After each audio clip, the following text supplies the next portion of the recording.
It's a test that every member of her family will have to go through.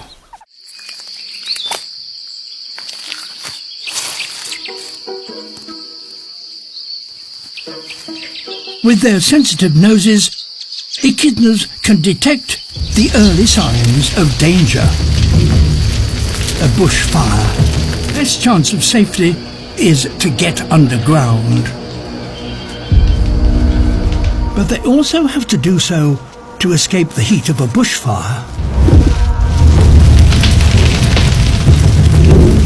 Between 2019 and 2020, Australia experienced its most catastrophic bushfire season on record. But in such dangerous conditions, echidna have a remarkable survival skill.